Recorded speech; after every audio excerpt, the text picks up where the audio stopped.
subscribe to my channel.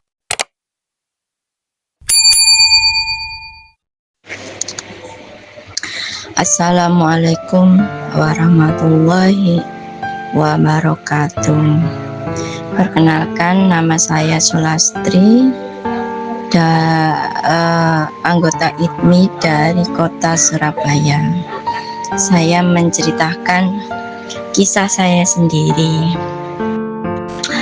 tentang pertama kali mengenal Arab Braille.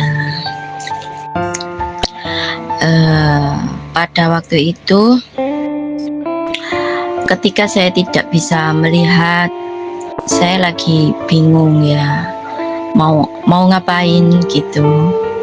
Yang saya tahu kalau orang sudah tidak bisa lihat itu tidak bisa kemana-mana dan tidak bisa berbuat apa-apa. Itu yang saya tahu, itu kalau menurut saya sih.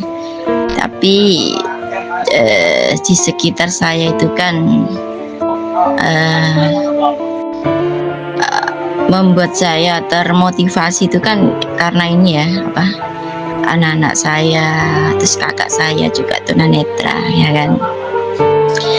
Jadi situ saya merasa, oh iya, saya harus bangkit gitu lah. Saya ini saya berpikir seperti ini ya, saya pengen membaca Arab Braille. Secara awas saya memang nggak bisa membaca ya. Masa iya sih secara Arabnya, Braille-nya saya nggak bisa baca juga gitu, meskipun saya kehilangan penglihatan. Harapan saya itu saya harus bisa baca Arab Braille-nya gitu. Pada waktu itu ada sebuah komunitas, namanya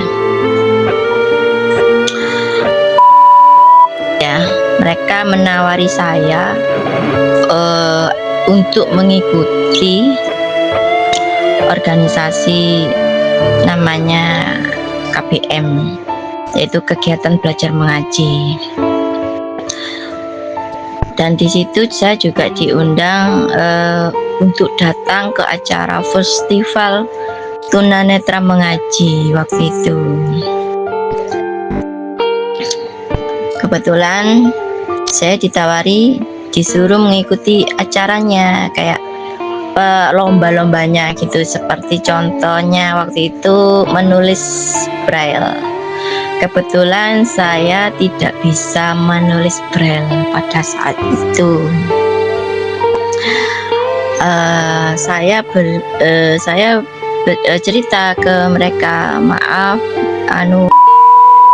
saya ini tunanetranya baru, jadi belum bisa mengenal huruf Braille gitu. Jadi saya nggak berani mengikuti lomba-lombanya kayak gitu.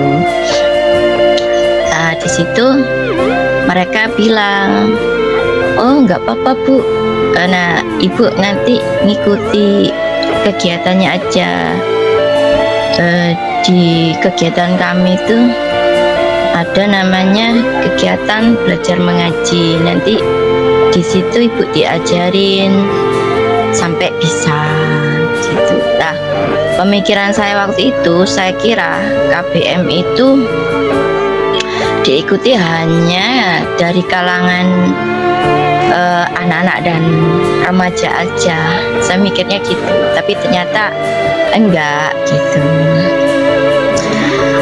Akhirnya saya mau diajak gabung di KBM. Di situ saya diajarin sama guru namanya di situ. Beliaunya itu orangnya telaten banget, ngajarin saya sampai saya benar-benar bisa baca Arab Braille-nya. awalnya itu saya disuruh menghafal huruf hijaiyah, alif, ba, ta, sampai ya itu ya. Akhirnya aku hafalin terus bisa gitu. Cuman untuk meraba itu yang agak lama. Akhirnya saya tanya ke anak saya, gimana caranya supaya saya itu bisa mengenali huruf-huruf itu tanpa harus menghitung titik-titiknya begitu. Akhirnya anak saya bilang, oh kalau gitu mama harus ini menghafalkan bentuk hurufnya, seperti contoh ho itu huruf bentuknya bagaimana begitu, ro itu bentuknya bagaimana gitu. Akhirnya saya belajar untuk menghafalkan bentuknya huruf-huruf itu tadi ya.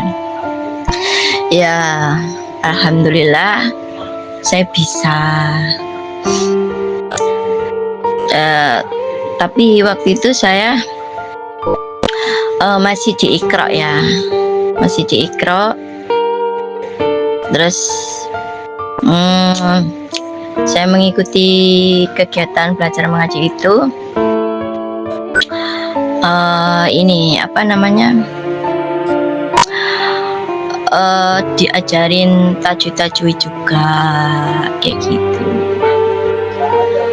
Akhirnya saya paham, dan ini jujur ya, pertama kalinya saya bisa membaca Al-Quran.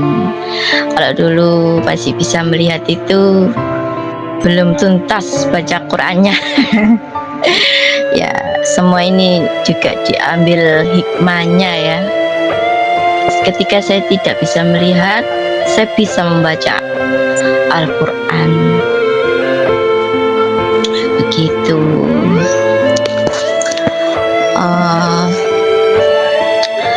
Ya karena itu tadi guru-gurunya juga telaten-telaten semua ya, bilang ke saya kalau sudah Bu, ditelateni aja, penuh dengan kesabaran gitu.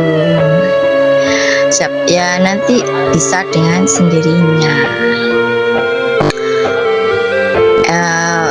Memang ya, kalau menurut saya, kita itu meskipun tidak bisa melihat, kita tidak boleh menyerah.